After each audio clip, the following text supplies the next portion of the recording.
queremos comenzar citando un versículo del Nuevo Testamento de San Mateo capítulo 19 y el versículo número 16.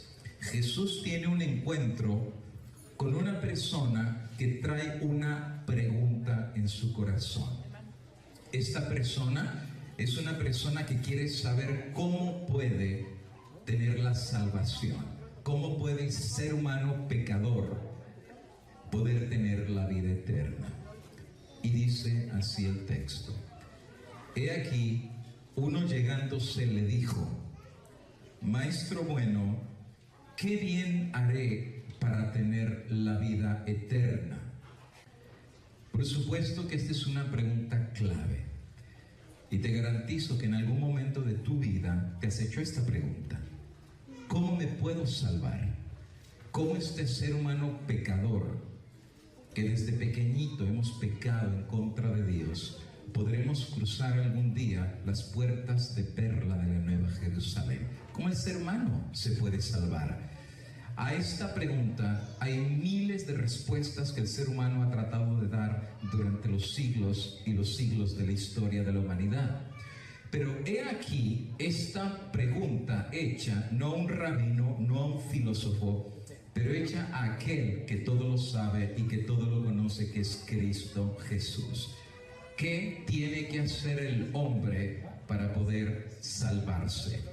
La respuesta es dada por el mismo Señor Jesús, pero en otro evangelio sinóptico. Esta pregunta es hecha en el evangelio de San Mateo, pero en San Juan Cristo contesta la pregunta y dice así, San Juan 17 y el versículo número 3. Esta es la vida eterna. Te fijas, en Mateo pregunta: ¿qué tengo que hacer para tener la vida eterna? Y en San Juan 17 Jesús dice: esta es la vida eterna, que te conozcan a ti, el único Dios verdadero, y a Jesucristo, a quien has enviado. Parece ser que la respuesta no es muy complicada a una pregunta bastante complicada. ¿Qué tiene que hacer el ser humano para tener la salvación? Y Jesús resume que para tener la salvación es necesario tener un conocimiento. Y el conocimiento no es un conocimiento teórico, es un conocimiento experimental.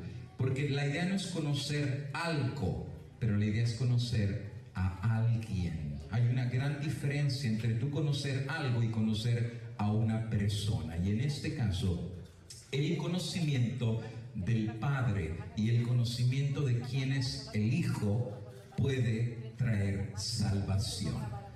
Por supuesto que la respuesta es bastante lógica. Nadie habrá de ir al cielo si no conoce a Dios y si no conoce a Cristo. Y de hecho no se trata solamente de que tú lo conozcas a Él, se trata que Él te conozca también a ti. Por eso la Biblia dice que Cristo a muchos les dirá en el día del juicio: apartaos de mí, obradores de maldad, no os conozco. No se trata que tú digas que lo conoces, es una relación mutua, es una relación de experiencia personal con el Padre, personal con el Hijo y de ellos hacia ti. Cristo dice que la vida eterna consiste en este conocimiento verdadero. ¿Quién es el Padre y quién es el Hijo? Y de esto depende nuestra salvación. Este sí es un tema de salvación. Hay algunos temas en la Biblia que literalmente no es necesario conocerlos a profundidad porque no son temas de salvación. Pero la Biblia sí nos menciona que hay algunos temas que sí son asuntos de salvación, y este es uno de ellos: conocer al Padre y conocer al Hijo. La pregunta es: ¿cómo el pecador puede conocer al Padre y al Hijo siendo pecadores? Nadie ha subido al cielo físicamente para poder decir: yo vi al Padre o vi al Hijo. ¿Cómo poder conocer a aquel que sus pensamientos son más grandes que los nuestros y que su mente sobrepasa nuestra mente, que su carácter es tan diferente al de nosotros? Si para salvarnos lo tenemos que conocer a Él y a su Hijo, ¿cómo lo podemos conocer? Porque su gloria está velada con un halo de luz. Cuando querubines poderosos tienen que cubrirse el rostro al estar frente a la presencia de Dios. Y como seres humanos, en esta mente tan chiquita y tan finita que tenemos, podemos conocer la grandeza de lo que es Dios. Tengo que reconocer que el tema de hablar de quién es Dios es meternos en un terreno sagrado, en un terreno profundo, y que para muchos, si se meten a estudiar este tema sin humildad y sencillez, pueden terminar náufragos en el mar del conocimiento de Dios. Aquel filósofo que trató de conocer quién era Dios en su mente finita y después de algún tiempo quedó tan frustrado de decir: yo no entiendo a Dios y jamás lo entenderé, por eso llego a la conclusión que Dios no existe. Y entonces, caminando por la playa, el filósofo va pensando en que literalmente, si su mente no podía entender a Dios, quería decir que Dios no existía. Y en eso vio un niñito que está haciendo un hoyito en la playa y está corriendo con un balde de agua y agarra agua del mar y lo tira en el hoyito y regresa constantemente haciendo lo mismo, a lo que el filósofo se le acerca y le dice: niño, ¿qué estás haciendo? Ese es muy sencillo, señor. ¿Usted ve este hoyito? Sí. ¿Usted ve el mar? Sí. Ah, pues yo voy a vaciar todo el mar en este hoyito. A lo que el filósofo sonrió, pero después como que la luz le brilló en su corazón. Y él pensó, al mirar la acción que estaba haciendo el niño, que era exactamente lo que él estaba haciendo: tratar de vaciar el conocimiento de la grandeza de quién es Dios en un hoyito tan chiquito como su mente. Por eso nadie puede pretender conocer a Dios humanamente hablando. Tiene que haber una revelación del mismo. Él mismo tiene que revelarse, él mismo tiene que darse a conocer. De otra manera, esta mente puede torcer quién es Dios. Podemos tener ideas bien equivocadas acerca de quién es Dios y adorar a otro Dios. Y el diablo es muy astuto en este sentido. Por eso tenemos que quitar nuestros zapatos, agachar nuestro rostro y decirle al Señor: revélate tú, Señor. Nosotros no queremos decir: oh, todo lo sabemos y en un estudio podemos conocer quién es Dios. Eso no es posible, a menos que venga la revelación de parte de Dios. Que aquel mismo Espíritu que inspiró la santa palabra de Dios sea el mismo Espíritu que trace de una forma recta y correcta quién es Dios. Porque el conocer quién es Él y conocer quién es su Hijo es salvación. Y aquel que puede entender quién es Dios y quién es su Hijo puede ser heredero de la vida eterna. Y solo eso puede venir por parte de revelación de Dios. Ahora, hay un texto en el Antiguo Testamento que es muy significativo, en donde David recibió una revelación de quién y cómo era Dios. Salmo capítulo 68 y el versículo número 24 es un tremendo versículo en donde David explica que conocer a Dios es mucho más que solamente conocer que Él es Dios. La forma más práctica de conocer a Dios es conocer sus caminos, o sea, cómo es Él. Precisamente una persona, depende cómo vive, tú puedes saber cómo es la persona. La persona te puede decir una cosa, pero lo que hace y lo que dice cada día define quién es Él. No lo que Él dice, pero lo que Él hace. Sus caminos determinan qué clase de ser humano o de persona es. Dios es exactamente igual. Lo que define a Dios no es tanto lo que dice, sino como lo que Él es. Sus hechos, sus obras determinan quién es Él, cuál es su carácter y la forma como Él se relaciona con el hombre y con la humanidad.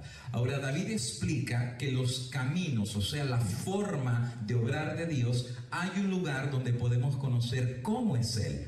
Hay un lugar que si nosotros recorremos ese camino del Señor, podemos tener una vislumbre maravillosa de quién es Él, cómo es Él y cómo opera. Son sus caminos. Y estos caminos le fueron revelados a David en un lugar. Y este lugar donde David vio los caminos de Dios, la forma como Él actúa y la forma como Él es, en el santuario. Vieron tus caminos, oh Dios, los caminos de mi Dios, de mi Rey, en el santuario. Hasta que David entró al santuario, pudo tener un discernimiento claro de quién era Dios. Fuera del santuario es solamente tener ideas vagas acerca de quién es Él. De ahí que aquel que entra y penetra en este santuario, la visión se le aclara, el discernimiento aparece y podemos tener una vislumbre acerca de quién es Dios. Ahora, ¿qué es el santuario? La Biblia nos explica que precisamente Moisés le fue dado el privilegio de poder construir una maqueta, si tú así lo quieres llamar, una maqueta, una construcción en miniatura del templo que existe en el reino de Dios. El que está ahí arriba se le llama el templo, la casa de Dios. Pero Moisés va a construir una réplica cuando sube al monte y Dios le muestra la visión de ese hermoso templo que él mismo levantó en el cielo. Y Moisés se le da la orden de construir una maqueta en base a lo que él vio. De hecho, la orden que Dios le da a Moisés es que tiene que construir este santuario de una forma exacta como Dios se lo dio. En otras palabras, Moisés no podía alterar el orden, el lugar y las cosas que había dentro de este santuario. Ahora, era importante que Moisés obedeciera la voz de Dios. Él no podía decir, pues me gusta mejor poner estos postes de este lado y estos muebles de este lado porque se vería mejor el santuario. Moisés no tiene ese derecho. Moisés tiene que, exactamente como Dios le dice, construir y colocar los muebles del santuario como Dios se le instruyó. La razón es porque las cosas del santuario aquí en la tierra habría de ser la sombra del templo gigantesco que Dios construyó en el cielo. De hecho, el libro de Hebreos, el apóstol San Pablo, cuando habla acerca de ese templo, dice que es una obra monumental no construida de creación humana. O sea, es tan grande que jamás el ser humano pudo haber construido algo tan gigantesco y tan sublime como este templo. De hecho, él mismo dice que este templo fue hecho con las manos de Dios. Dios mismo lo construyó. ¿Cuán grande es este templo? El templo es gigantesco. Algunos profetas del Antiguo y del Nuevo Testamento tuvieron el privilegio de ver este templo. Por eso vas a ver que constantemente el apóstol San Juan, en el libro de las Revelaciones de Apocalipsis, dice: y se abrió el templo de Dios en el cielo. Y Juan vio las cosas que había dentro. Daniel capítulo 7 también vio una visión del templo en donde el anciano de días se sienta y los libros son abiertos y miles de miles están delante de él y millones de millones están delante del juez de toda carne. Ahora, si entran millones de millones, ¿cuán grande será este templo? Tiene que ser algo extremadamente gigantesco. Por esa razón, el santuario que Moisés construye es una maqueta, es una copia, es algo bien chiquito que representa verdades más grandes, más sublimes, más maravillosas, más majestuosas, si tú lo quieres decir así. Cuando tú vas caminando y el sol te pega, tú ves tu sombra atrás de ti. Pero la sombra solamente refleja la realidad de lo que tú eres. Jamás tú vas a poder comparar tu sombra contigo mismo. Tu sombra es solamente el reflejo. Es lo mismo con este santuario. Este santuario era una sombra nada más, era un reflejo de una gloria mayor de las cosas que estaban en el cielo. Ahora tú dirás, ¿y por qué Dios hizo esto? Porque nosotros no podemos entrar al templo de arriba por esa razón. Pero Dios necesita que nosotros entendamos por qué Dios hizo este templo, para qué lo hizo este templo y el papel que tú vas a jugar en este templo. Porque prácticamente un día el nombre de todos aquellos que profesaron servir a Dios va a entrar a este templo.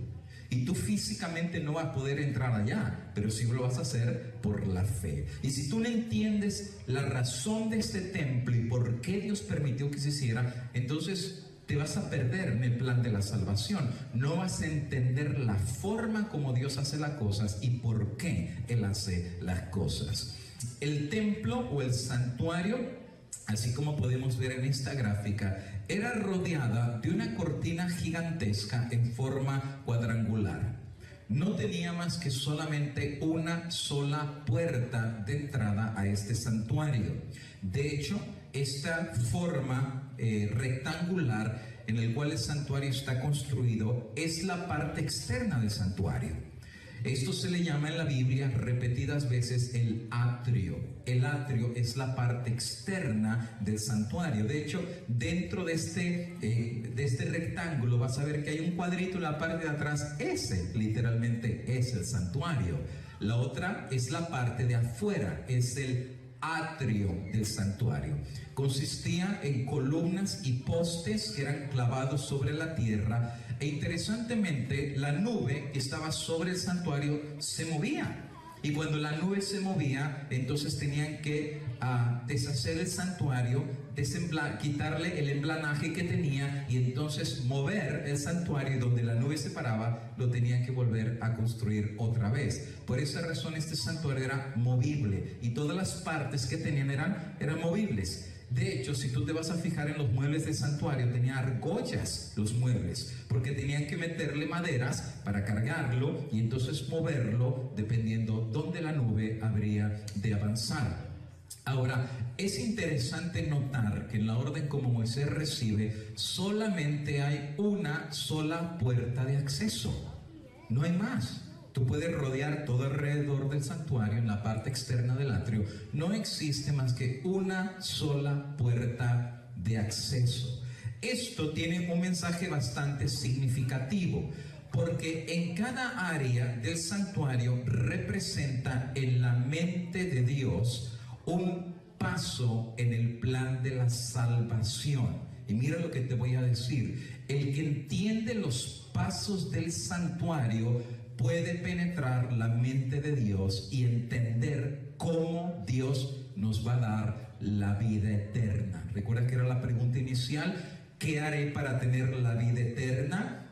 Responde Jesús: que te conozcan a ti y a Cristo, su Hijo que has enviado. ¿Cómo lo podemos conocer? David explica: en tus caminos del santuario. El que recorre el camino del santuario puede recorrer el camino de la salvación y del conocimiento de Dios.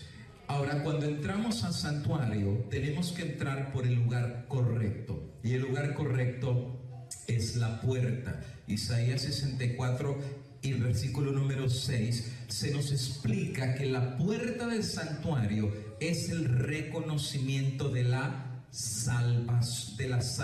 necesidad de la salvación y el reconocimiento de nuestro pecado y de nuestra maldad. Nadie que no se reconozca pecador puede entrar al santuario. Por eso de ahí que no todo mundo va a entrar al plan de la salvación. San Juan 3:16 dice: de tal manera amó Dios al mundo, nos ama a todos, para que todo aquel que en él crea no se pierda, mas tenga vida eterna. Dios ama a todo el mundo, pero no todo el mundo va a recibir a Cristo como Señor y Salvador. Eso no quiere decir que Dios no los ama, pero Dios no puede forzar a nadie a aceptar a Cristo. Eso tiene que ser una decisión personal e individual. Pero para eso primero tenemos que reconocer que somos pecadores. El que no reconoce que es pecador, ¿cómo entonces va a buscar la salvación? A menos que primero reconozcamos nuestra necesidad de salvación, no podemos entrar por la puerta del santuario. Primero el Espíritu trabaja en nuestro corazón para reconocer que somos malos, para reconocer que estamos perdidos. Jesús dijo: no vine a buscar sanos, pero a buscar enfermos. Vine a buscar a pecadores. La pregunta es: ¿quién se va a reconocer pecador? Si tú no te reconoces pecador, no podrás entrar en la experiencia del santuario. Te quedarás por fuera y no entrarás al plan de la salvación. Y para entrar, el primer paso es entrar a través de la puerta. Una sola puerta para poder entrar. Ahora, es un simbolismo. Recuerda, es una sombra. Si había una sola puerta para entrar al santuario, ¿quién representa a esa puerta?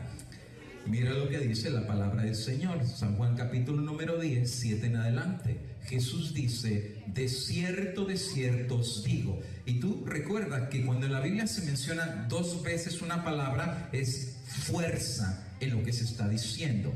O sea, repite el concepto para dar seguridad que lo que está diciendo es firme y es verdadero. Y Jesús dice: de cierto os digo, yo soy la puerta de las ovejas. Por eso vas a ver que siempre el pueblo de Dios se ha comparado con una oveja, aunque se ha comparado con la ovejita perdida, ¿verdad? La que se perdió y ahí anda ya toda perdida, pero Él es la puerta donde la oveja puede entrar para encontrar el camino.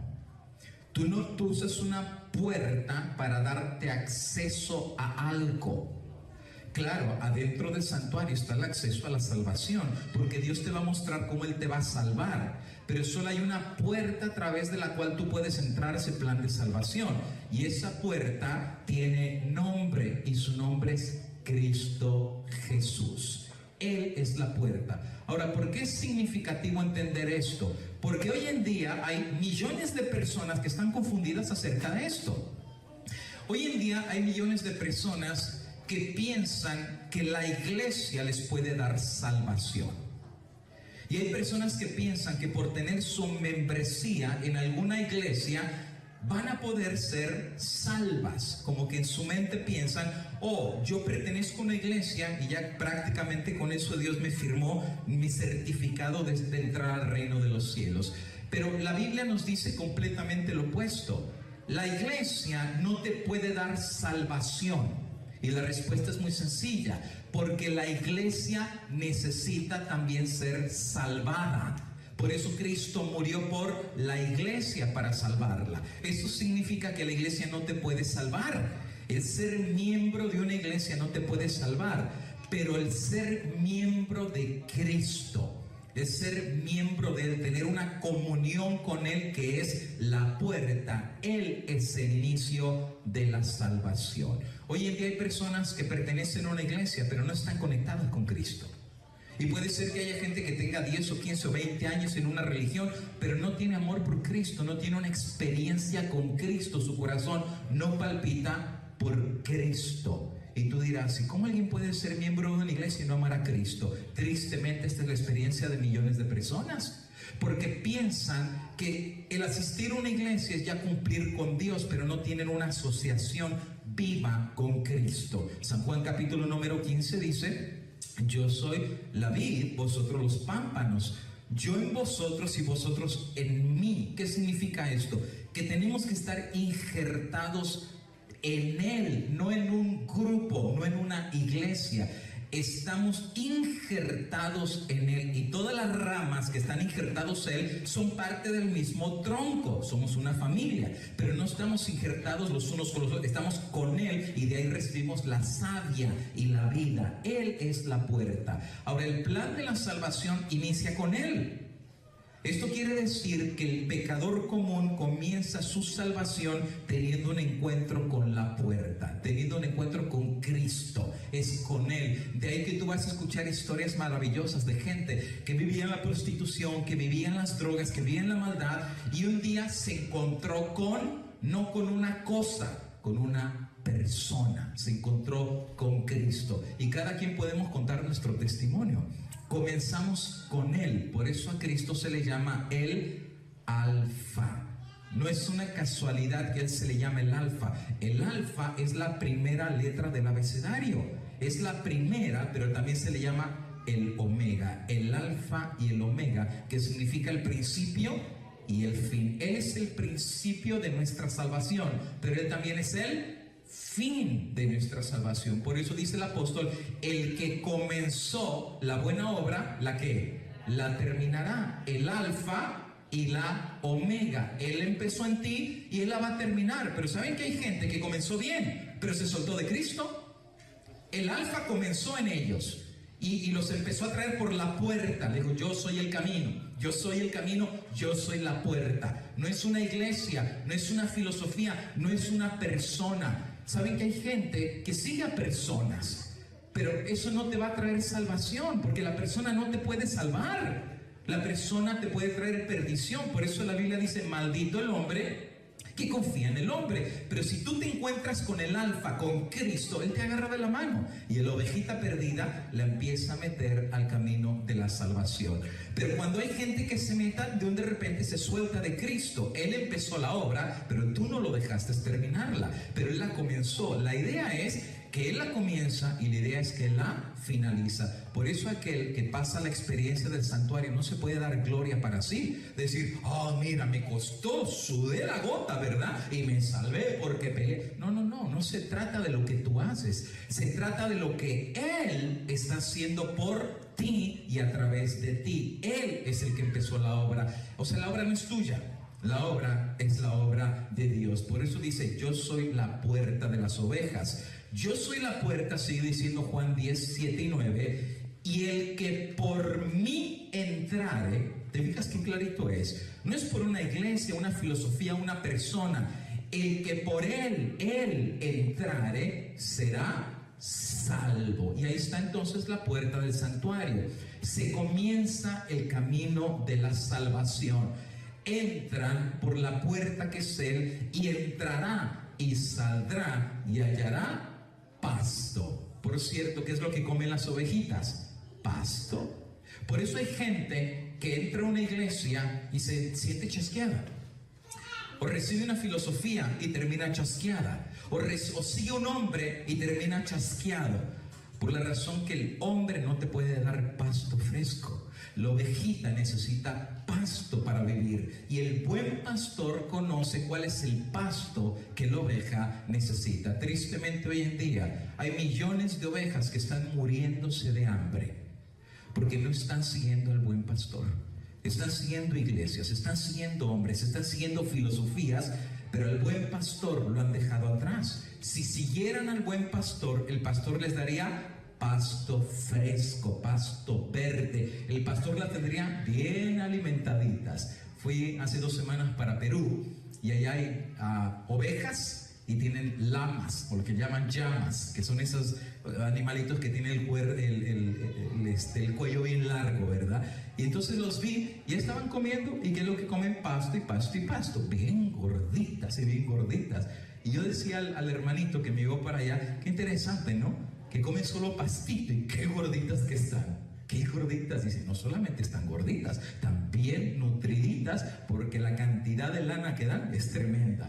Ahora, el buen pastor sabe a dónde llevar a las ovejitas y darles su alimento. Cristo es el buen pastor, y Él agarra la oveja de la mano y la mete al santuario a través del mismo. Él es la puerta de las ovejas. El plan de la salvación comienza con Cristo. Por esa razón, en la gráfica que tú ves, solo hay una puerta. Quiere decir que solo la salvación comienza a través de Cristo.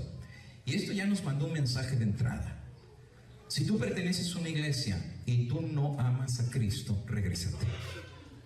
Suéltate de cualquier mano que tú agarraste.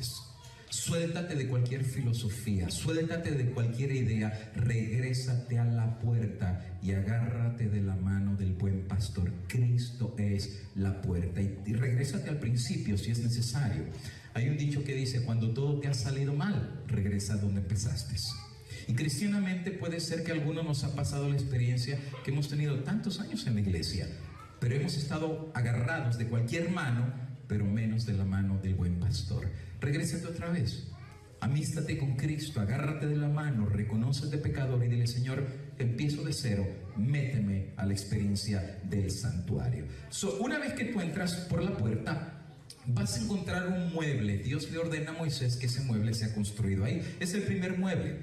Ahora, ¿por qué razón Dios le mostró que este mueble tenía que ser construido ahí? Es muy interesante.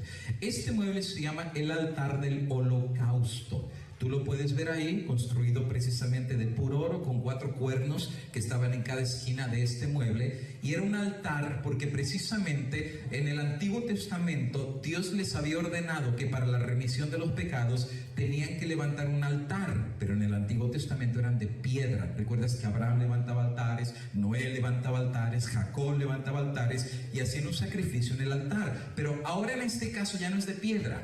En este caso el altar es de oro puro, y de hecho vas a ver que todos los muebles son hechos de oro puro. Y en ese altar hay varillas cruzadas en las cuales la varilla tiene una razón de estar así, porque en la parte de abajo hay un pocillo, hay una vasija, y en esta vasija está puesta ahí porque habrá de retener el flujo de sangre de un sacrificio. Por eso se llama el altar del sacrificio. No puede existir un altar sin sacrificio. Tenía que haber un sacrificio. ¿Y qué era lo que se ofrecía en este altar? Lo que desde el principio que el hombre pecó se sacrificaba. Un cordero sin mancha y sin defecto tenía que ser traído al santuario precisamente por aquel que había pecado. Por eso vuelvo a repetir lo mismo: si no se reconocían pecadores, jamás ni iban a entrar por la puerta y menos traer un sacrificio. Ahora, ¿por qué tenían que traer un cordero? Muy sencillo, porque la Biblia decía que la paga del pecado es la muerte, y tenían que morir la persona, pero en la gracia de Dios, y miren qué maravillosa es la gracia de Dios, Dios nos dio la chance de no morir nosotros, sino que muriera un cordero. Entonces la persona tenía que poner sus manos en la cabecita del corderito. Pobre corderito, ¿verdad? Son tan bonitos los corderos. ¿Saben que si algún día le quieres comprar a un animalito a tus niños, cómprale un corderito? Claro, no aquí en la ciudad, imagínate con el cordero en el apartamento, ¿verdad? Si tienes algo en el campo, cómprales un corderito. Son los animales más tiernos que puede haber. Estoy haciendo un sermón, a ver si después se los comparto acá, porque me vino la idea que cada animalito que Dios crió, hasta los insectos, Dios les dio un mecanismo de defensa. El caballo patea bien fuerte, ¿verdad? Hasta la hormiguita pica, está tan chiquita, pero como pica fuerte. La abejita que te pique, hasta los más grandes lloran, ¿verdad? Cada animalito tiene su método de defensa. Todos se cuidan y se protegen. Aún hasta los pescados que están por miles nadan juntos para protegerse de aquellos que los están atacando. Todos tienen un sistema de defensa. Pero ¿saben cuál es el único que no sabe cómo defenderse? Es la ovejita. Viene y la pobrecita se pone ahí todo juntito, ¿verdad? Porque tiene miedo. El único mecanismo de defensa de la oveja es clamar para que venga el pastor y lo libere. Es un mensaje muy significativo que Dios escoge este símbolo para hablar de lo que más adelante le pasaría a Cristo. Como cordero fue llevado al matadero. Enmudeció y no abrió. Él dejó que le hicieran lo que tenía que hacer. Eso qué triste, ¿no? Que el pecador ponía la mano y después ese corderito tan lindo y tan noble y tan amable tenían que quitarle la vida y la sangre. Por eso déjame decirte que el santuario es una historia de sangre, es una historia de muerte. Hay mucha muerte aquí, mucha muerte, mucha sangre, muchos corderos que van a morir sin razón de que ellos tenían que morir. La idea de Dios es mandar un mensaje gráfico al pecador, que así como fue degollado ese cordero y así como sangró hasta morir, así nos debería haber pasado a nosotros por pecadores. Cada vez que la persona llevaba el corderito y era muerto en el altar, era una lección cuán malo y cuán horroroso es el pecado. El pecado no es amigo, el pecado es un enemigo. Y sabes que todos aquí entendemos que es eso, porque todos hemos pecado. ¿Alguna vez te has sentido mal de algo que dijiste y que hizo mucho daño? ¿Alguna vez le has hecho daño a tu familia, a tus hijos?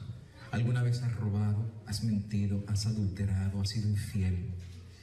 ¿Y cómo te has sentido? ¿No te sientes lo peor de lo peor? Mucha gente piensa, porque el diablo los engaña, que el pecado es cool y está... No, eres not cool. El pecado es una serpiente que cuando te muerde, te inyecta el veneno y te va matando de a poco a poco. Tú dices, pero me siento re bien. No, no te mata físicamente, te mata espiritualmente. Vas perdiendo con el paso del tiempo toda noción de lo que es bueno, lo que es amable, lo que es santo, lo que es puro, y te vas transformando sin darte cuenta de un monstruo. Empecemos a hacer cosas horribles, decir cosas horribles. Es una metamorfosis, porque es el veneno del pecado. A Pablo le pasó eso, Romanos 7. Pablo decía, con la mente yo sé lo que es bueno, pero con mi cuerpo yo hago otra cosa. y encuentro que hay algo en mí que yo ni siquiera puedo controlar, porque lo bueno, que sé que es lo bueno, no lo hago, pero lo malo, que sé que es malo, eso es lo que siempre termino haciendo. Y finalmente Pablo dice: miserable hombre de mí, ¿quién me matara? ¿Quién me quitara la vida para ya quitarme esta guerra que hay dentro de mí? No es la única experiencia de Pablo, es la experiencia de todos nosotros. En algún momento de la vida, algunos de nosotros nos hemos visto al espejo y nos hemos odiado por cómo somos. Nos hemos aborrecido de decir: yo no aguanto como soy, porque le estoy haciendo daño a mis hijos, a la esposita que le prometí serle fiel y leal y tratarla como una vasija frágil. La pobrecita le ha hecho sufrir todos estos años. Y yo sé cómo hacerla feliz, pero al final, en vez de hacerla feliz, termino haciéndola infeliz. Es el veneno, es el pecado que nos está destruyendo. Y la parte final de ese pecado es aquí, el altar del sacrificio, la muerte. En el altar del holocausto tenía un significado que, así como el corderito se moría para salvar al malvado pecador. ¿Saben que esta es la parte que los judíos no, por eso los judíos no aceptan el mensaje cristiano? Porque el judío dice: ¿cómo es posible que un sinvergüenza viva y el pobrecito Cristo murió por el sinvergüenza? Dice: eso no es justo, no es justo. Dice: el que debería de haber muerto era el sinvergüenza, no aquel que murió. Y por eso ellos no aceptan a Cristo. Es decir, no, eso es puro cuento. La paga del pecado, muerte, que cada quien pague por sus pecados. Pero el mensaje cristiano nos dice que hubo uno que, a pesar que éramos malos, miserables y sinvergüenzas, a pesar de todo eso, estuvo dispuesto por amor a dar su vida en el Calvario por nosotros. El altar representa al Cordero de Dios, ofrecido en sacrificio cruento e inmolado por nosotros. Lo que pasaba en el altar del sacrificio era la representación diaria de lo que le iba a pasar a Cristo en un futuro. El apóstol San Pablo, entendiendo este concepto, mira cómo lo explica, 2 Corintios 5:21. Al que no conoció pecado, es el único que no fue picado por el veneno de la serpiente. Todos los demás, amén, sabemos lo que es el pecado y sabemos lo que es el mal. Desde los grandes profetas como Elías, Moisés, Abraham, Jeremías, Isaías y Ezequiel, todos supieron lo que era ser mordidos por el mal y por el pecado, excepto uno. Su nombre era Jesús. Él venía a salvarnos, no conoció el pecado, pero Dios, por nosotros, no por él, por nosotros, Dios le hizo pecado. ¿Y por qué lo hizo pecado? Fue un cambio, para que nosotros, que éramos pecadores, fuésemos hechos justicia de Dios en él. Hubo un cambio. Pero es un versículo muy significativo, porque literalmente lo que Pablo está diciendo es esto: que Dios, cuando te ve a ti y me ve a mí, nos ve como lo peor. Es casi darte una vuelta a la penitenciaría y ver los peores criminales del estado. Violadores de niños, pedófilos, ladrones, asesinos. Amén, la lista es larga. Cuando Dios nos ve, así nos ve. Pero cuando Dios ve a Cristo, ve lo mejor de lo mejor, el santo, el puro y el justo. Pero hubo un cambio. Cristo se quita su manto de bondad y justicia y nos lo pone en nosotros. Y el manto de mugre nuestro no lo quitó y se lo puso él. Dime si es justo. Y ahora cuando Dios nos ve como ve a Cristo. Pero cuando lo vio a él, lo vio como lo peor de lo. Al que no conoció pecado, lo hizo pecado. ¿Y cómo lo hizo pecado? Porque agarró nuestro pecado, por eso lo hizo pecado. Lo vio como lo peor de lo peor. Y si tú lees este texto, no dice que hasta Cristo empezó a clamar: Elí, Elí, lama sabactani. ¿Por qué te vas? Porque la gloria de Dios se estaba apartando de Cristo. Porque los pecados del mundo estaban siendo puestos en él. Tú dirás: sí, los pecados del pasado. No. Los pecados del pasado, del presente y los nuestros también. Porque la oración de Cristo, perdónalos porque no saben lo que hacen, no era solamente por ti y por mí, era los que habían pecado en el pasado, los que estaban pecando en ese momento. y nosotros también en el futuro. Nuestros pecados son los que llevaron a este corderito al altar. ¿Y sabe lo más interesante del asunto? Ya vimos que la puerta es Cristo. Cristo te agarra de la mano y te mete al santuario, y después te suelta la mano y se sube al altar y dice: tú sacrifícame. Es lo que está diciendo. Me suelto de la mano para que tú me sacrifiques. Y tú eres el que lo tienes que sacrificar. No era el sacerdote, no, amigo y hermano. Fueron tus pecados y los míos los que mataron al Hijo de Dios. ¿Tú cómo te sentirías si alguien agarra y mata a tu hijo? ¿Te harías amigo de él? ¿No se convertiría en tu peor enemigo? Pero nosotros le matamos al Hijo de Dios y Dios todavía nos llama a sus hijos. Pero no es por nosotros. Es porque Él se despojó de su bondad y nos la dio a nosotros. Por eso se llama vestirse de la justicia de Cristo. ¿Somos justos? No, somos una mugre. Pero cuando nos vestimos de la justicia de Cristo, Dios ya no nos ve como éramos, sino nos ve a través de los ojos de Cristo. Nos cubre con su justicia, su gracia nos abraza. Y esto es algo maravilloso. Y uno ve al altar y uno se pregunta: ¿por qué? ¿Por qué tanto amor? ¿Qué nos vio? Y esa es una respuesta que a lo mejor yo nunca voy a poder contestar. Porque hoy día todavía me hago la misma pregunta: ¿qué me vio Dios? ¿Qué me vio? Porque uno se ve al espejo y uno no ve nada bueno. Pero Dios nos vio algo que creyó en nosotros. Por eso dice la Biblia: con amor eterno te he amado. Ni habías tú nacido, ya te amaba Dios. ¿Cuánto nos ama Dios?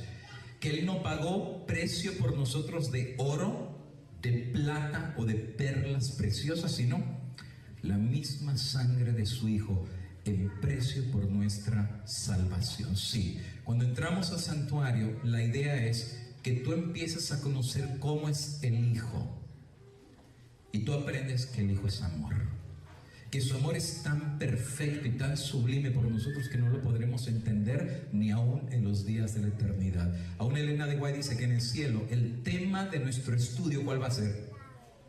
¿Por qué Él murió por nosotros? Y cada vez cuando aprendamos algo nuevo de este tema, nuestro corazón palpitará en gratitud, decir: ¡wow! ¡Cuánto me amó! ¿Nunca te ha pasado que todavía este tema nos lo han dado como 1000 veces y cada vez nos lo predican y otra vez el corazón vuelve a ser tocado? Esta es una historia de amor, de cómo Dios creyó en nosotros y dio a su Hijo, para que todo aquel que en Él crea no se pierda, mas tenga vida eterna. Y apenas estamos empezando, y mira cuántas lecciones maravillosas ya nos está dando el santuario acerca de quién es Dios. Entramos por la puerta que es Cristo, Él nos toma de la mano. Entramos hacia el altar de sacrificios que representa como Cristo por amor murió por nosotros. Cuando Él está en el altar y te mira a los ojos, te dice: I love you, te amo, te amo. ¿Saben que hay gente hoy en día que dice: Dios no me ama? Date una vuelta al Calvario. Dios no me quiere, date una vuelta al Calvario. Mira las manos de Cristo, fue por ti. Pero en este mundo nadie cree en mí. Es verdad, en este mundo no, pero hay alguien que sí quiere en ti y te ama más de lo que tú te amas a ti mismo, y es Cristo. ¿Sabes que el amor es la fuerza más poderosa que transforma? El hierro puede ser muy duro, ¿no es verdad? Pero ¿sabes qué funde al hierro? El fuego. Y tu corazón puede ser muy duro, pero Dios sabe que lo único que puede derretir tu corazón es el amor, el fuego del amor de Dios.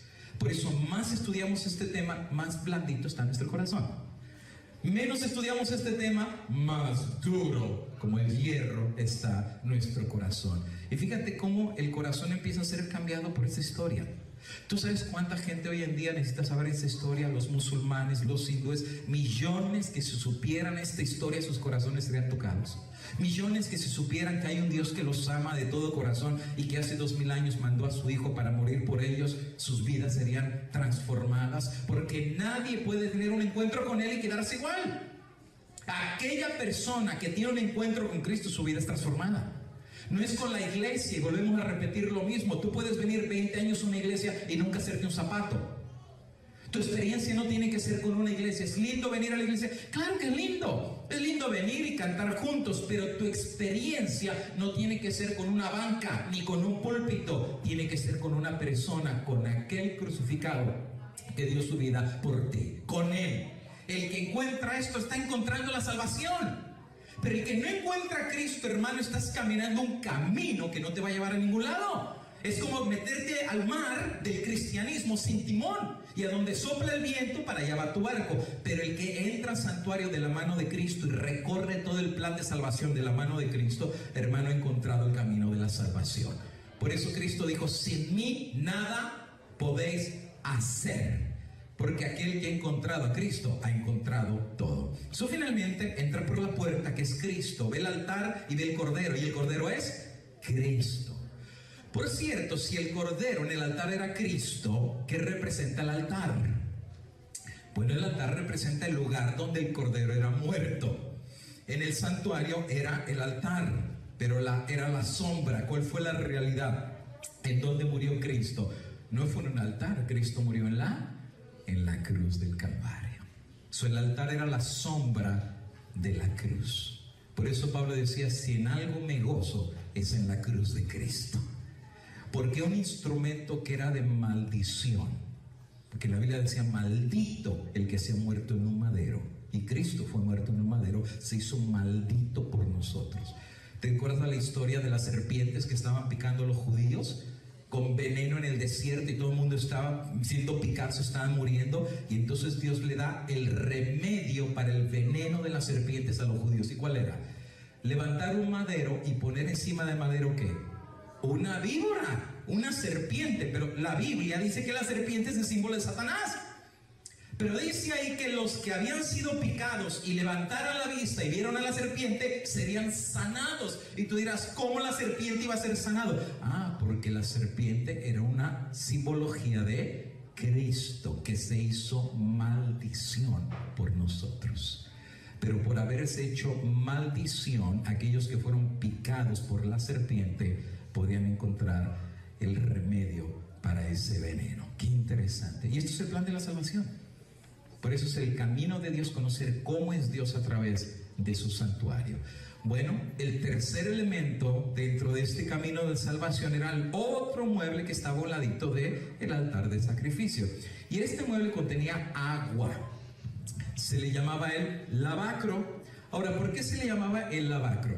Bueno, obviamente porque las manos terminaban manchadas con sangre, de matar al sacrificio. Es cuando la persona o el pecador se da cuenta que quien mató a Cristo no fue los judíos, no fueron los romanos, fuimos nosotros. Como dice aquel himno: fuimos la causa que su vida dio. Fuimos la causa de su muerte tan cruel. Fuimos la causa. Otro himno que escribió otra persona que entendió esto decía: el culpable soy yo. Yo maté al Salvador. Y miramos nuestras manos y decimos: pero qué tan malo es el pecado que llevó al Hijo de Dios a una muerte tan terrible y tan cruenta. Hebreos 12:6 dice que en el lavacro hay limpieza y hay perdón. Se nos otorga el perdón de los pecados por la sangre del cordero que estaba en el altar, y la oportunidad de una nueva vida con Dios. Y aquí viene algo que este servidor le llama el misterio de la cruz. Creo que no hay nadie que nos los pueda explicar. El único que puede explicar lo que pasó en la cruz es el Espíritu Santo, el que abre la mente tan oscura nuestra y nos da un brillo del resplandor de la gloria de lo que pasó en la cruz. Cuando reconocemos a Jesús como nuestro Salvador y nos damos cuenta de nuestra maldad, tenemos la necesidad de un cambio. Ya no queremos seguir igual. Miramos nuestra vida y decimos: qué mal he vivido. ¿Saben que muchos de nosotros, alguna vez te has preguntado si existiera una maquinita del tiempo y regresar 30 años atrás para tomar diferentes decisiones, lo harías? Yo sería el primero en subirme. ¿Cuántas decisiones diferentes no haríamos 30 años atrás? Y saben que Dios nos da una nueva oportunidad cuando la persona acepta a Cristo como Señor y Salvador.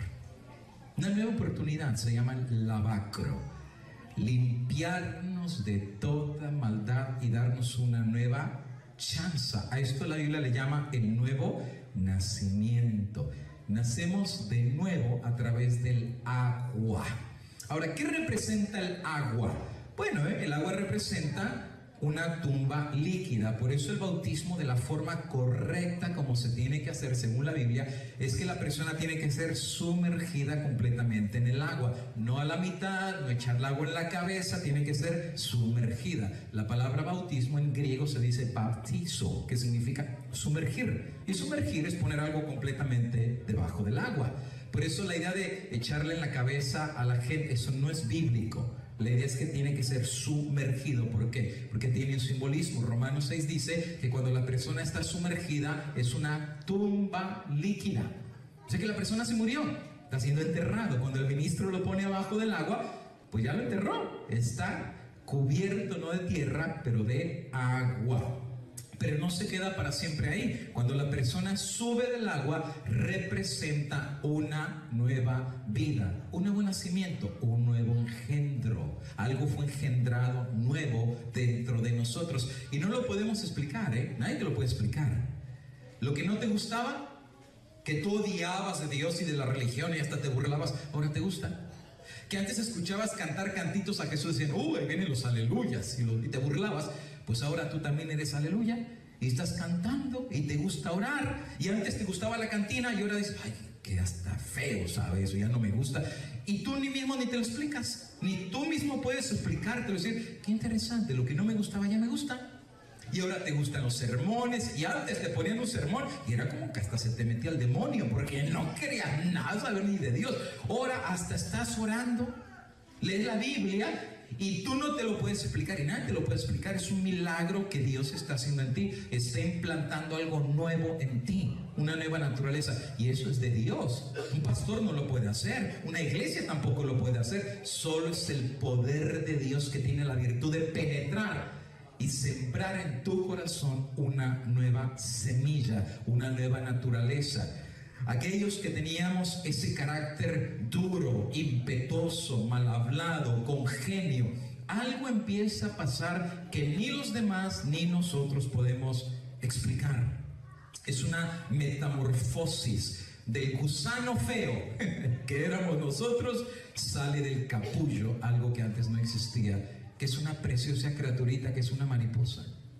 ¿Quién iba a decir, no, que de un gusano salió una mariposa? ¿Y quién iba a decir que de una persona terca, malvada, mal hablada, golpeadora y violenta, borracha y drogadicta, salga una nueva criatura de una mariposita? Y dígame si no son lindas las mariposas, con esos colores. ¿Quién iba a pensar que un gusano pudiera hacerse eso? Y este es el milagro de Dios, que de algo tan malo que nosotros éramos, Dios hace algo completamente nuevo. Y saben que es algo tan nuevo que ni nosotros nos reconocemos. Más tú te ves al espejo y tú dices, me desconozco. Es una nueva creación que Dios está haciendo dentro de ti. Ahora, la Biblia hablándonos acerca de esto es cuando tú crees en Cristo y le abres la puerta de tu corazón. Ahora, tengo mucho que decir acerca de esto, pero no me va a dar chance porque el tiempo se me va a ir. Por eso le digo, recuerda lo que dice Apocalipsis 3:20, he aquí estoy a la puerta y llamo. Si alguno oye mi voz y abre la puerta, entraré a él y cenaré con él y él conmigo. Ok, porque la puerta, ¿qué es la puerta? ¿Qué es la puerta? Bueno, sí, pero dice que él está a la puerta del corazón. Por eso estoy a la puerta, ¿verdad? ¿Qué representa que él está a la puerta? Bueno, eso significa que él está afuera, ¿no es verdad? Por eso hay que abrirle la puerta, porque él está afuera. Ahora, esto tiene una representación del Antiguo Testamento. ¿Recuerdas cuando la Pascua se hizo? Y a lo mejor hay algunos que no saben este tema, escuchen bien lo que voy a decir. Cuando la Pascua se iba a hacer, recuerda que el cordero se tenía que matar porque iba a pasar el ángel de la muerte, ¿no es verdad? Y el cordero tenía que ser muerto y la sangre tenía que ser puesta ¿en dónde? No en la puerta, en el dintel de la puerta. ¿Y qué es el dintel? El marco, exactamente. De hecho, si tú vas a las antiguas construcciones de los judíos, en la parte de abajo, en el dintel de la parte de abajo tenía como un huequito porque ahí se ponía una cazuelita. La sangre tenía que ser puesta en el dintel. ¿Por qué en el dintel? Porque representaba pacto. Si alguien iba a entrar, cuando cruzaba el dintel de la puerta, representaba pacto. Un pacto de unidad, un pacto de unión. De hecho, en algunas culturas antiguas se practicaba eso, que los que cruzaban el dintel de una puerta hacían pacto con la familia que estaba dentro. De ahí que cuando alguien se casaba, ¿qué hacía con la novia antes de entrar a la habitación? La cargaba y la cruzaba el dintel. Eso significando que estaba haciendo un pacto con ella. Por eso mucha gente ni sabía, ¿por qué tiene que cargar a la novia? Eso es algo muy antiguo, que cruzar un dintel representaba hacer un pacto. Por eso Cristo dice, estoy a la puerta, más bien estoy al dintel. Si alguien abre la puerta, ¿por qué significa que abre la puerta? Que va a entrar. Entrar significa hacer un nuevo pacto, un pacto personal con Él, un pacto personal con Cristo Jesús. Ahora, para esto, tú tienes que tomar esa decisión. Tú tienes que abrirle la puerta de tu dintel y decir, Señor, entra, no te quedes afuera, entra. Y si vas a entrar, haz un nuevo pacto. Y lo que veas dentro de mi casa, arréglalo.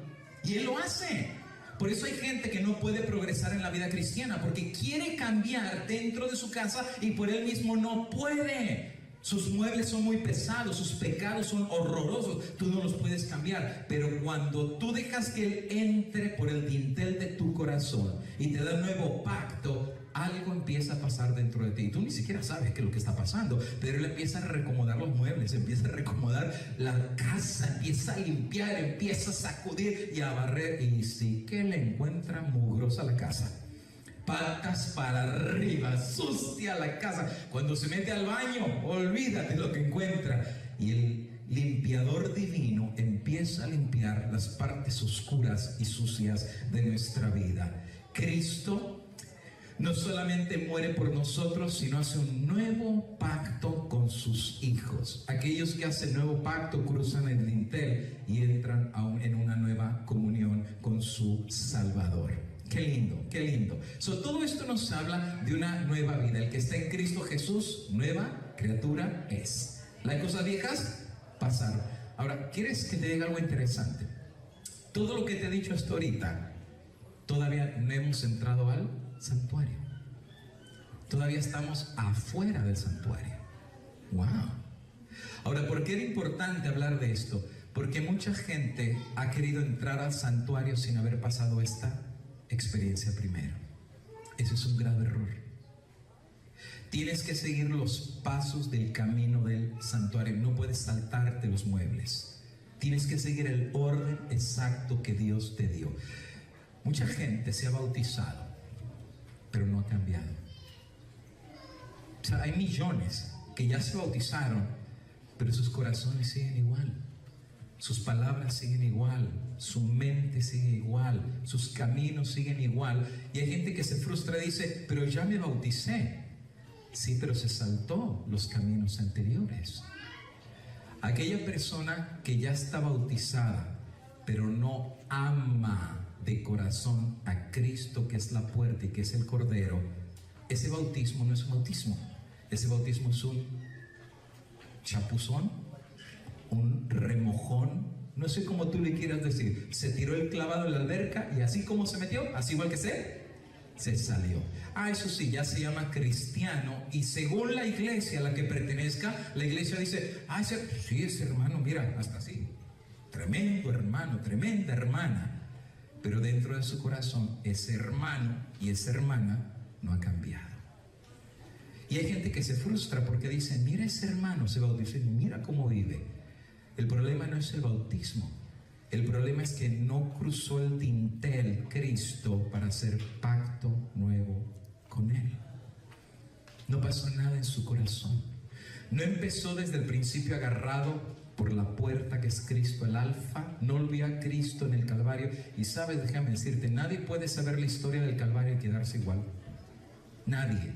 Tu corazón se rompe, tu corazón se quebranta cuando ves lo que Jesús hizo por ti. Por eso tú te vas a lavar. El que se lava es porque dice, estoy harto de mí, estoy harto de mi vida, estoy harto. Pero veo una luz de esperanza. Alguien que hice pacto, alguien que me agarré de Él Y esa es mi esperanza de caminar esta nueva vida, porque no estoy solo como antes lo hacía. Él comenzó y Él va a seguir contigo. Pero si tú vas al bautismo sin Él, estás cometiendo un grave error. Por eso siempre a mí me gusta decir que el bautismo es el signo de que estás enamorado de Dios. Nadie se casa sin estar enamorado. Pero hay mujeres que dicen, yo me caso y luego me enamoro. Estás cometiendo un suicidio. No sabes lo que estás haciendo. Tienes que estar enamorada antes de casarte. Yo sé que en la antigüedad así pasaba, ¿verdad? Primero las casaban y luego que se enamoren. Y a veces pasan 40 años, ¿ya se enamoró? Pues todavía no, pero no es usando, ¿verdad? Y hay gente que le pasa así, 40 años casado con Cristo y no lo ama. No hay amor, no hay pasión. ¿Y cómo lo podemos saber? Porque las cosas de Dios son una carga.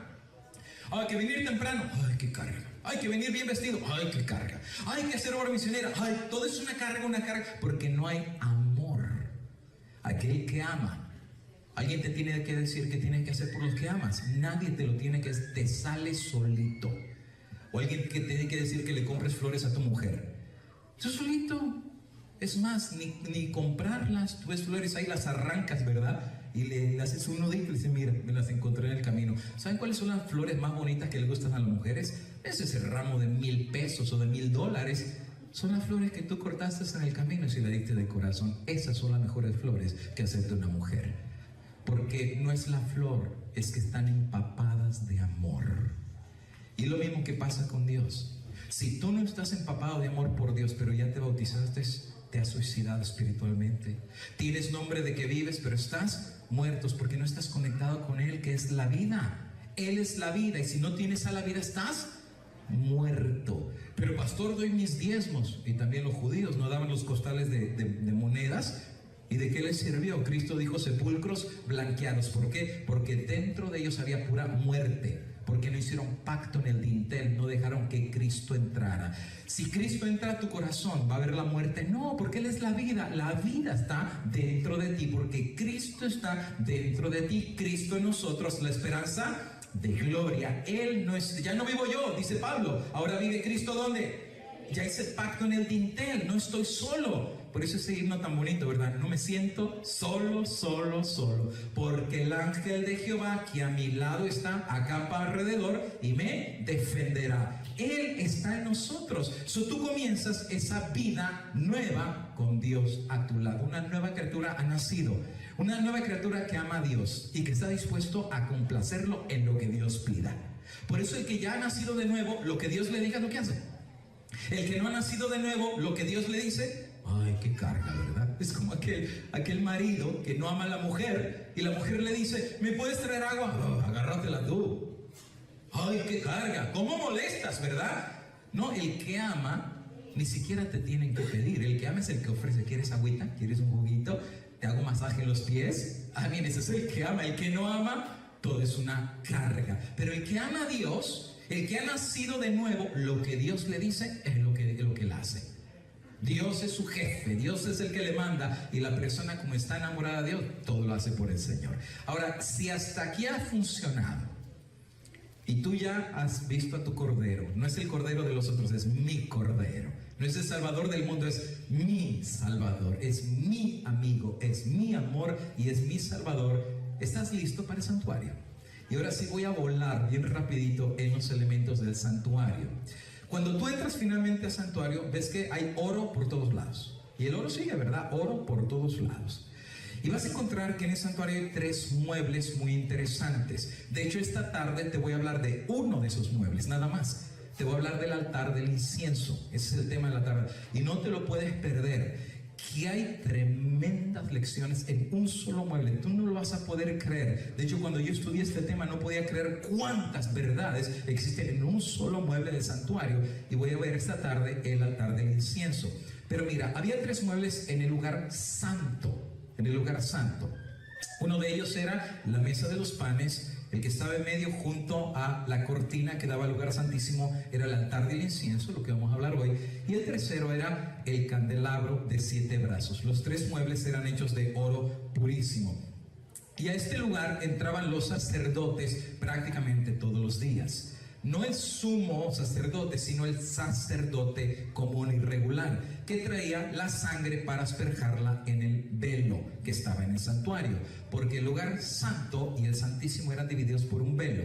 ¿Por qué es importante saber esto? Porque eso pasó cuando Cristo murió en la cruz. ¿Recuerdas que el velo se rasgó? Eso era la representación de este velo que velaba, por eso era un velo, velaba lo que estaba del otro lado. Ahora, ¿por qué lo velaba? Porque lo que estaba del otro lado nadie lo podía ver, por esa razón. Y lo que estaba del otro lado era la presencia de Dios. Y la Biblia dice que si un pecador está junto a la presencia de Dios, hasta llegó.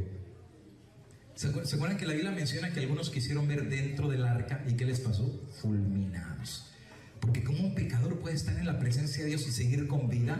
Isaías capítulo 6. Isaías tuvo una visión del trono. Es una visión. Fue una visión.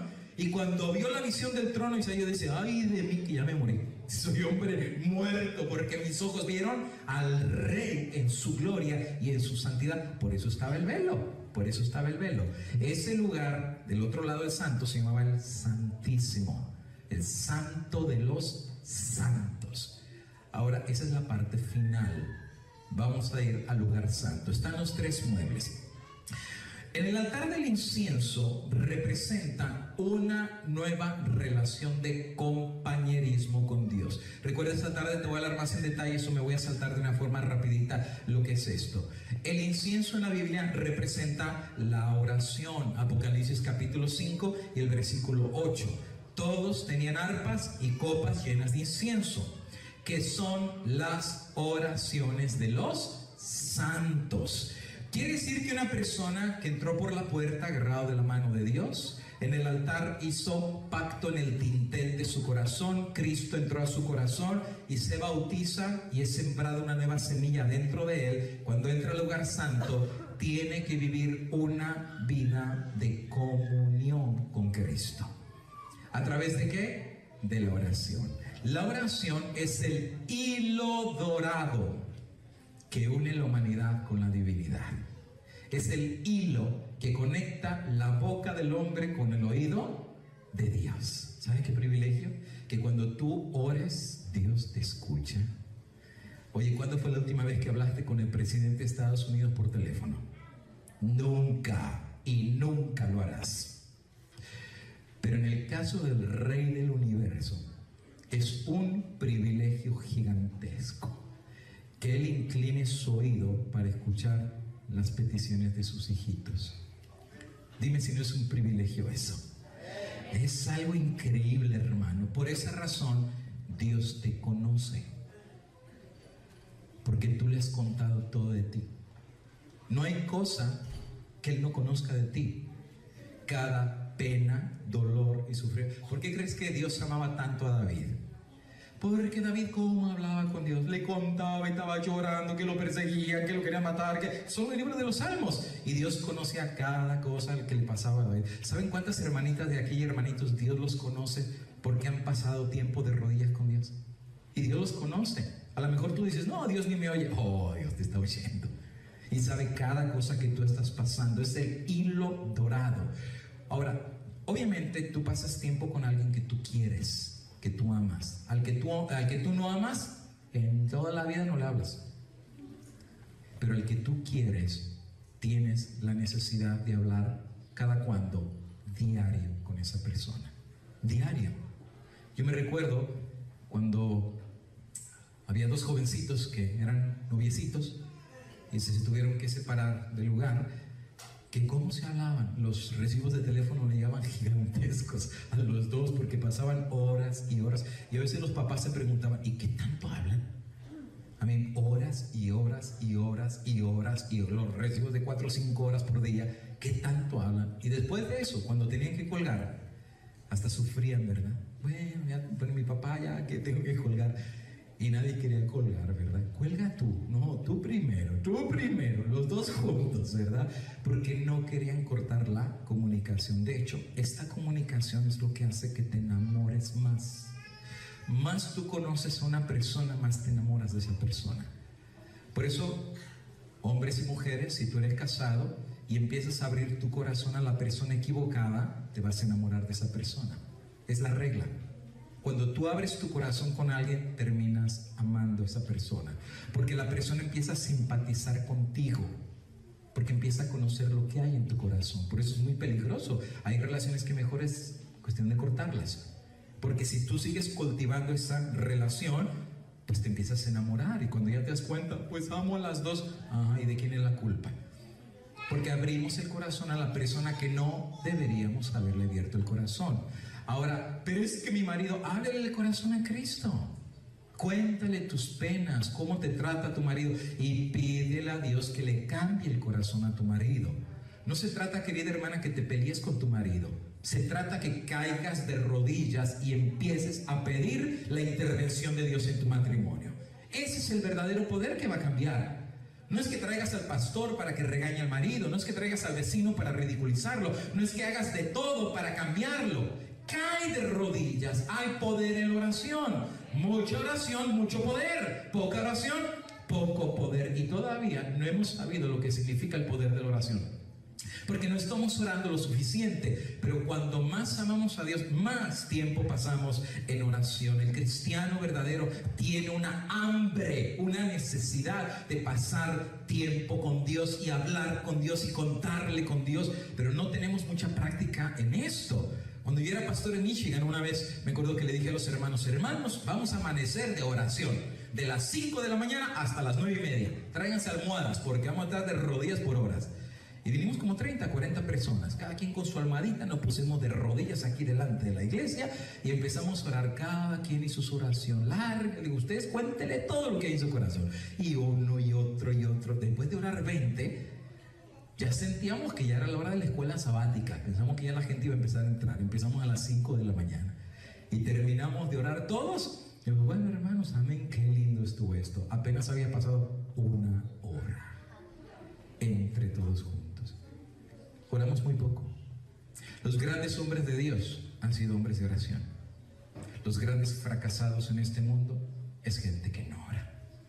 Si tu hogar fracasó, es porque no oraste lo suficiente. Si tus hijos están fuera de los caminos de Dios, no estás orando lo suficiente. A veces hay que cerrar nuestros labios físicos para abrir los labios del corazón, y con el hilo dorado conectarte con tu Dios, y de Dios recibirás la fuerza. Hay una cita de Elena de White que dice que cuando el diablo nos ve orando, el diablo tiembla.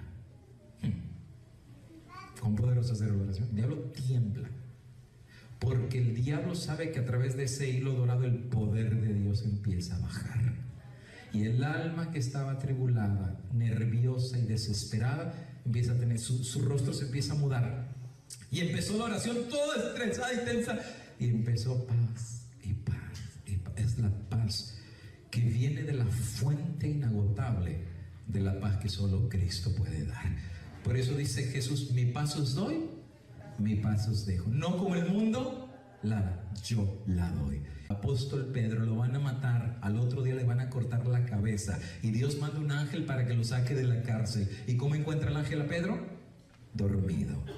Dime, ¿quién que sabe que el otro día lo van a matar se duerme esa noche? ¿Quién? O sea, ¿quién se va a dormir sabiendo que el otro día le van a cortar la cabeza? Nadie. A menos el que tiene la paz que solo Dios puede dar. Y es de la paz que nosotros tenemos en base a la oración. El que tiene a Cristo lo tiene todo. El que no tiene a Cristo no tiene. Por eso andamos todos desesperados y nerviosos. ¡Ay, la renta! ¡Ay, la comida! ¿Y qué acaso Cristo no sabe que tienes hambre? ¿O acaso Cristo no sabe que tienes que pagar la renta? ¿O acaso déjale a Él tus problemas? Haz la parte tuya, lo demás vendrá de bendición de Dios. Y tú sabes que aquel que tiene esa confianza en Dios, $1 puede rendirle $100. Y el que no tiene la paz de Dios, $100 no le rinde ni $1. Hay gente que gana 10,000, no le alcanza para nada. Y hay gente que gana 1,000 y con eso hasta le sobra al final del mes. ¿Cómo le hacen? No eres tú, es la pura bendición de Dios. Paz en la tormenta. Aquel que está conectado a Cristo no tiene nada que temer. Y el altar del incienso nos habla acerca de esta vida de experiencia con Jesús. Oramos, más tiempo pasamos con Dios, más se eleva nuestro incienso. ¿Y sabes que Elena de White dice algo tan bonito? que cuando tú oras, los ángeles agarran tu oración como incienso. Que esta tarde le voy a explicar de qué estaba hecho el incienso. De hecho, estaba prohibido hacer el incienso, y el que lo hacía lo mataban, porque no se podía reproducir el incienso que Dios había hecho. Los ángeles toman el incienso, tu oración, y lo llevan hasta la presencia de Dios. Por eso el altar estaba junto a la Shekinah, dividido por una cortina. El humo subía y pasaba por encima del velo al otro lado. Cuando tú oras, hay un velo, tú no puedes ver a Dios, pero eso no quiere decir que tu oración no traspase el velo, llega hasta la Shekinah, llega a los oídos de Dios. Y cuando ellos presentan esa oración, Dios huele tu oración como de aroma grato. ¿A quién no le gusta que tus hijos hablen contigo? ¿Alguna vez tu hijo te ha mandado un mensaje de texto, una llamadita? ¿Cómo se siente ver a tu hijito que te llama? ¿No es hermoso? Así se siente Dios, esa oración. Ah, está Juanito, se acordó de mí. A ver, Juanito, ¿qué pasó? ¿Tiene problemas? ¿Está estresado? ¿O solamente quiere venir a cantarme? ¿Alguna vez te ha pasado que has orado solo para cantarle a Dios? Decirle, Señor, te vine a cantar el día de hoy, porque a veces son puros problemas que le llevamos a Dios, ¿verdad? Señor, te vine a cantar. ¿Alguna vez le has cantado a Dios? Y si no lo has cantado, cántale un día. Cántale un día. Por eso David era bien comprador, se compró a Dios, ¿verdad? Porque le cantaba mucho. Y le tocaba el arpa y le cantaba a Dios. ¡Qué interesante! Esta es la vida de aquellos que aman a Cristo, de aquellos que aman a Dios. No pueden pasar sin estar en comunión con el Señor. El otro mueble era la mesa de los panes. ¿Qué representan los panes? Bueno, 1 Corintios 10, 16 al 17 dice que en la mesa de los panes hay alimento espiritual. Cristo es el pan de la vida. Jesús dijo, Juan 6:35, yo soy el pan de vida. Y el que a mí viene ¿para qué? Para comer. Obviamente, como Él es el pan, viene a comer el pan. El que a mí viene nunca tendrá hambre. Si hoy en día estás desnutrido espiritualmente, es porque no estás comiendo el pan que es Cristo Jesús. Y aquel que no come se desnutre, y el que no se desnutre se adelgaza, y el que se adelgaza se enferma, y el que se enferma al final de cuentas se puede morir. Por eso es la muerte espiritual de muchas personas. Ya están bautizadas, sí, pero si no hay amor, ni están orando, ni están comiendo el pan de vida que es Cristo Jesús. La promesa es que el que come el pan no tendrá nunca hambre, porque Él es la fuente de vida espiritual. Él es el pan. Ahora, ¿cuál es el pan que podemos comer? Yo sé que esto es un lenguaje simbólico. Obviamente, la palabra de Cristo es el pan que nos alimenta, es la Biblia. Aquella persona que ama a Cristo no solamente orará, hablándole tú a Dios, sino también escuchará la voz de Dios para ti. Es una dulce comunión. Tú le hablas y Él te contesta. Tú le hablas y Él te contesta. Tú le hablas y Él te vuelve a contestar. Van juntas. La mesa de los panes y el altar del incienso van juntitos. La persona que más ora es la gente que más le gusta leer la Biblia. Y la gente que más lee la Biblia es la gente que también le gusta orar. Van juntas. Tú le oras, sube tu oración por el hilo dorado. Y después el hilo dorado baja la respuesta a través de la palabra de Dios. ¿No entendiste la palabra? Vuelve a subir otra vez tu comunicación y vuelve a bajar otra vez. Por eso Daniel practicaba esto. Por eso cuando bajaba el ángel, mira, el Señor me mandó para darte respuesta a tu oración. ¿Te fijas? Dios contesta. Y venía el ángel y Daniel no terminaba de orar cuando ya la respuesta estaba ahí. Y sabes que aquellas personas que tienen esta dulce comunión, cada día leen la Biblia. Y tú sabes que cuando tú lees la Biblia siempre encuentras pan nuevo, pan fresco. ¿Nunca te ha pasado que leíste algún capítulo y ya lo dabas por sentado que lo habías entendido, pero cuando abres tu corazón y permites que el Espíritu Santo ilumine esas páginas santas, tienes que cerrar el libro y decir, wow, esto nunca lo había visto? Y te alimentas y te nutres. ¿Sabes por qué mucha gente no testifica? No comparte. Porque el que nada tiene, nada puede dar. Si tú no estás comiendo el pan de vida, ¿qué es lo que podemos dar? si no hay alimento que tenemos que dar. Por eso el diablo es tan astuto y nos pone la televisión, nos pone la música, nos pone Facebook, nos pone tantas cosas, y hermano, eso no te alimenta. Lo único que puede alimentar espiritualmente a la persona es el pan de vida, la santa palabra de Dios. Aún, queridos jóvenes, la vida puede ser cambiada al estudiar la palabra de Dios. ¿Con qué limpiará el joven su camino? Con guardar tu palabra. ¿Y cómo la vas a guardar si no la estás comiendo? En la medida que tú comes el pan de vida y te nutres, te vuelves un varón espiritual fuerte, poderoso, invencible. Y mira que lo que te estoy diciendo es duro.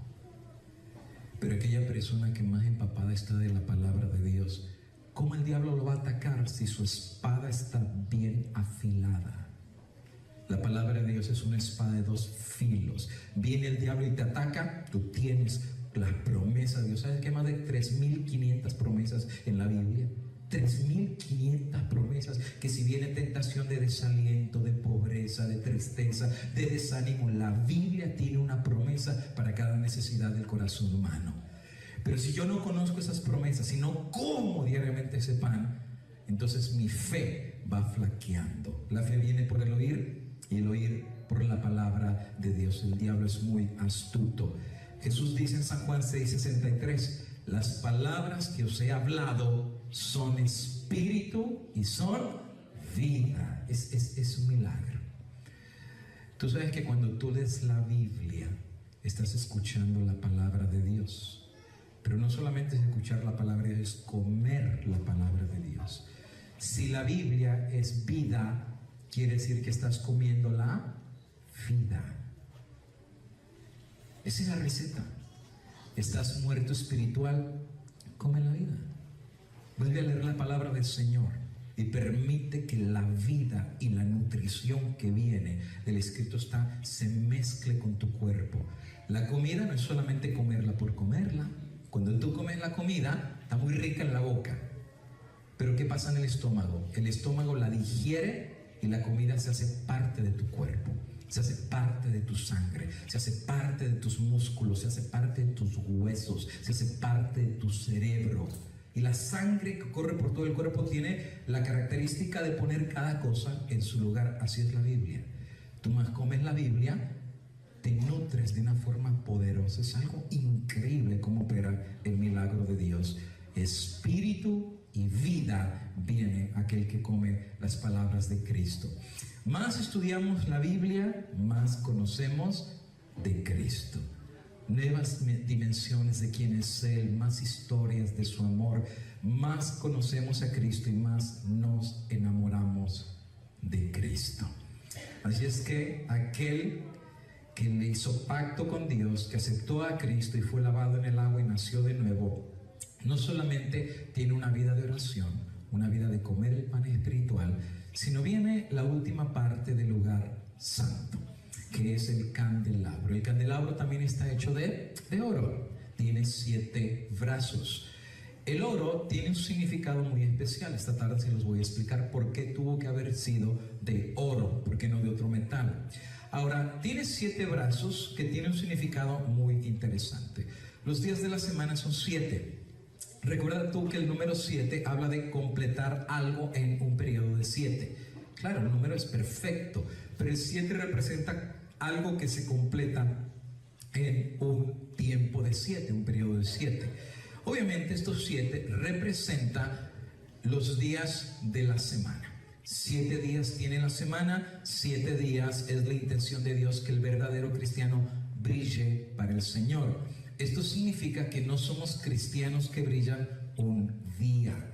Hay algunas personas que piensan que hay que ser adventistas el 7º día. Eso es un grave error. Nosotros no somos cristianos un día de la semana. Algunos piensan, bueno, yo voy un día a la semana y ya cumplí con Dios. No. La intención de Dios es que aquel que ya está en una comunión íntima con Dios, que es la luz, brille todos los días. En la iglesia, en tu casa, que brilles como papá. Que no te ponga la máscara de ser un papá muy lindo en la iglesia y regresando a la casa trates a tus hijos como lo peor. Eso no es brillar, eso es ser tinieblas. Si vas a ser cristiano, sé cristiano en todos los lugares, en tu casa, en tu trabajo, en tu escuela, con tus amigos, y tristemente eso le pasa a mucha gente. Hay jóvenes que no han tenido esta experiencia y van a la escuela, nadie sabe que son cristianos. ¿Por qué razón? Porque no brillan. Les da vergüenza, les da miedo. ¿Y a quién le va a dar vergüenza que tú tengas una relación de amor con Cristo? El que ama a Cristo no se avergüenza, dice, yo amo a Cristo y a su palabra. No tienes por qué avergonzarte. Aquel jovencito que la muchachita le cerró el ojo, ¿no la anda presumiendo en todos lados? Tiene su novio, si anda, dice, es mi novia. Y la anda presumiendo. ¿Por qué? Porque se siente orgulloso de la relación que tiene. El que ama a Dios brilla todos los días. No puede ser cristiano un día. Cada día muestra que es cristiano. Va a su trabajo, en su trabajo lo conocen que es cristiano. Pero imagínate que aquel viene a la iglesia y muy cristiano, llegando a su trabajo es un ladrón, y es un majadero, y es un mal hablado, y es un peleonero. Y de repente, si la gente sabe que es cristiano, dice, ¿really? Si no me lo dices, ni me entero. Pero el que es verdaderamente cristiano ni siquiera tiene que publicar que es cristiano, la gente se da cuenta. Es más, la gente se da cuenta hasta cuando vas a comprar en el mercado, que tú tienes en tu carrito 40 cosas y la pobre viejita que está atrás tiene 3. ¿Qué hace el verdadero cristiano? Señora, pásele usted. Mire, tengo tantas cosas, usted nada más tiene 3 cosas. Y sabes, la viejita se pasa mirando, thank you. Hasta la misma se sorprende decir, wow, ¿y este qué es? Porque nadie hace esto, todo el mundo es oscuridad. Pero el que ama a Dios es luz, brilla, le sale, es natural. Es natural. Pero aquel que no es luz anda buscando el mejor estacionamiento, hasta se pelea por el estacionamiento. Porque no es luz, es tinieblas, porque piensa que solamente va a brillar el día que viene a la iglesia. Ese día sí es cortés, ese día sí es amable, ese día es bueno, pero saliendo de la iglesia es terrible porque su luz se apaga. No, el candelabro tiene 7 porque habla de una vida diaria conectado con la luz para que no seas tinieblas.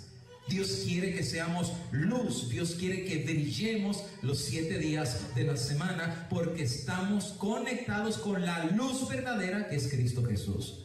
La luz no es tuya, es la luz de Dios. De hecho, Cristo está brillando a través de ti. Es la obra de Dios a través de ti. Por eso dice la palabra de Dios, así alumbre vuestra luz delante de los hombres, para que vean vuestras buenas obras y te glorifiquen a ti, ¿verdad? No, glorifiquen al Padre que está en los cielos. La gloria no es para ti. La misma gente dirá, ¿qué le pasó? Y será tu oportunidad de decir, pues yo no soy, la luz no es mía. Es alguien que está en mí. Hice pacto en el dintel. Y Él está haciendo algo en mí que yo ni sé qué está haciendo, pero algo está haciendo. Y si algo yo brillo, pues no es mi luz, es la luz de Él. Él brilla a través de mí. No son mis obras, son las obras que Dios hace en mí. El candelabro brilla los 7 días, no solamente un día. Cuando estuve en Puerto Rico, hace algunos años, estuve en la iglesia central de Moca, una iglesia como de 800 miembros. Y tuvimos campaña toda la semana, pero durante la semana venían solamente 100, 150 personas. Y yo le decía al pastor, oiga pastor, y no vienen muchos. Dice, ya vendrán, ya vendrán. Llegó el viernes, casi lo mismo. Y el sábado, 800 personas en la iglesia. Y yo le dije al pastor, oiga, qué curioso. Toda la semana, bien poquitos, pero el sábado está llena la iglesia. Y me dice, ay pastor, qué pena, pero le voy a decir algo que a lo mejor usted no conoce. Dice, ¿sabe cómo nos han catalogado muchos aquí en la iglesia, de los adventistas que venimos aquí a la iglesia? Le digo, no sé. Dice, nos han puesto un título. ¿Y cuál es el título? Nos han llamado los adventistas 7-Eleven. Y claro, para los que vivimos en Estados Unidos sabemos qué es eso. 7-Eleven es una tiendita que se llama 7-Eleven. 7 significa 7 e 11 significa 11. Quiere decir que abren de las 7 a las 11 y abren todos los días de la semana. Entonces, 7-Eleven. Y yo le dije, ¿por qué les pusieron 7-Eleven aquí a los adventistas? Y dice, porque pastor, nada más vienen a la iglesia al 7 y llegan a las 11. Solamente vienen el sábado y llegan a las 11 de la mañana. Dime si no es triste eso. Dios nos llama a brillar todos los días, pero muchos han tenido la idea que se tienen que conectar un día en la semana con una iglesia y ahí murió su experiencia. ¿Y qué pasa con los otros 6 días? Su luz se apaga. Por cierto, ¿Qué es lo que hace brillar la lámpara? ¿Qué es lo que hace que se encienda esta lámpara? Bueno, resulta ser que dentro del candelabro había un líquido. El líquido era el aceite. El aceite en la Biblia siempre ha representado algo maravilloso y siempre ha representado un don. Se llama el don del Espíritu Santo. Cada vez que tú veas que hay aceite es el Espíritu Santo cayendo, ¿alright? Pero sin embargo, el aceite está dentro del candelabro. Ahora, en las copitas, la parte de arriba superior del candelabro, estaba la copita que recibía el aceite, pero obviamente había una mechita, ¿right? Y la mechita, cuando se encendía, la mechita chupaba el aceite y entonces daba la luz. La luz la produce el Espíritu Santo cuando se enciende la mecha. El candelabro representa la iglesia brillando 7 días a la semana. La vida del cristiano transformada por Dios. El cristiano y la iglesia brilla porque recibe la fuente del Espíritu Santo, que es el aceite. La luz representa la transformación de la persona por el poder del Espíritu Santo. Esa es la luz. Y la mecha, ¿qué representa la mecha? ¿Saben qué es la mechita, verdad? ¿Qué es la mecha? ¿Y la mecha que se está quemando? Nosotros somos la mecha. La luz no se puede dar si la mecha no se enciende y se quema. Nadie puede dar luz si tu vida no es quemada primero. Hay gente que quiere brillar pero nunca quiere sacrificarse por Dios. Quiere recibir todo sin quemarse. Nadie puede dar luz si no se quema primero. Por eso hay tantos hogares destruidos, porque nadie se quiere quemar. Nadie quiere pagar el precio de sacrificarse él mismo para brillar. Todo el mundo quiere que nos sirvan, pero nadie queremos servir. Todo el mundo quiere recibir el beneficio, pero nadie quiere dar. El candelabro nos habla que aquel que está brillando es el que se está sacrificando. Cristo brilló porque se quemó por nosotros, porque su vela fue quemada y lo quemamos y lo matamos y se convirtió en la luz de los hombres. Pero si Cristo no se hubiera sacrificado, ¿quién lo amaría? Que si yo te predicara un mensaje, hermanos, Dios nos ama, ¿y dónde está? Pues allá se quedó. Allá está. Pero desde allá nos echó la bendición, nos ama. ¿Quién creería un mensaje así? Que si nos amó, ¿por qué no vino a estar acá con nosotros? ¿Por qué no prueba? Por eso nuestros hechos hablan más fuerte que nuestras palabras. Y aquel que da una vida de sacrificio es el que está brillando más. Pero el que nunca se sacrifica, nunca brilla. Y tarde que temprano, si la mecha no se prende, viene la oscuridad. Tristemente muchos empezaron bien, pero su mecha se apagó. Y el resultado fue que vino la oscuridad. Por ti mismo puedes encender la mecha, pero no se puede. Alguien la tiene que encender. Tienes que regresarte al principio. Porque tú no puedes dar la luz si no has cruzado el dintel, has hecho un pacto con Dios, te has enamorado de Cristo, te has lavado en una nueva experiencia con el Señor, estás comiendo el pan, estás orando. Entonces la luz puede encenderse. De otra manera, jamás brillaremos por el Señor. En el candelabro reconocemos la obra del Espíritu Santo sobre nosotros. Alumbra nuestra luz delante de los hombres para que vean esas buenas obras, pero no son obras nuestras, son las obras de Dios a través de nosotros, de la mecha que constantemente se está quemando. ¿Y saben qué es lo bonito? Que en esta vida, la mecha de nuestra vida se puede quemar y se va a quemar al final, se va a quemar. Pero Dios nos va a dar un nuevo cuerpo y este cuerpo va a ser eterno. La corta vida que tuvimos aquí para Él, que nos quemamos por Él, para Él y para su gloria, Cristo dirá: bien hecho, bien siervo fiel. Te di una así chiquita vida de 30 años, pero esos 30 años, ¿cómo te quemaste por mí? ¿Sabes quién se quemó por Cristo? El apóstol Pablo. Desde que conoció a Cristo, hizo pacto en el dintel con Cristo. ¿Cómo se quemó Pablo por Cristo? Se quemó ese hombre, ya no vivió para Él. Pablo desapareció. Ahora Cristo vivía en él. Y sí se sacrificó, lo torturaron un montón de veces, las espaldas las tenía deshechas, tenía el cuerpo mutilado, pedradas que le dieron, azotes que lo destruyeron. Ahí está el pobre viejito, y aún en su edad ya viejita, que alguien puede decir, ya Pablo, ya siéntate, ya hiciste lo suficiente. Pablo dijo, no, esto no se acaba, todavía me queda un poquito más de mechita, que se queme. Pero ya no hay nada, que se queme hasta el final. Amén. Porque ya no vivo yo, ahora Cristo vive en mí. Y finalmente Pablo dio el todo por el todo. Y finalmente cuando Pablo sabe que lo van a matar, ¿qué dijo? He corrido la carrera. Si mi mecha se quemó, he corrido la carrera. He guardado la fe, por lo cual me está reservada ¿qué? Pero va a ser en una nueva mecha, en un nuevo cuerpo. Se le dirá de él, bien hecho, buen siervo y fiel. Poquita esa mechita que te di, en poquito fuiste fiel. Sobre mucho te pondré, y le va a dar una vida eterna, para que Pablo, que brilló en esta tierra, brille por la eternidad en el reino de los cielos. Serán como estrellas que brillarán, nunca se apagarán, siempre estarán brillando para la gloria de Dios, brillando para la gloria de Dios. ¿Ves cuán lindo es el poder de Dios en el cristiano a través del santuario? Por eso para el pueblo de Dios, más que nunca antes, es importante entender el camino de la salvación. Cómo Dios opera, cómo Dios actúa, y cómo Dios de lo inservible puede hacer algo que sirva. De la oscuridad puede hacer luz. De la tristeza puede traer gozo. De un corazón duro puede hacer un nuevo corazón de carne. Y que aquel que comenzó la obra en nosotros la va a terminar. Esa es la promesa de Dios. Quedamos pendientes con el tema del lugar santísimo. Eso va a estar muy bueno. ¿Qué hay en el lugar santísimo?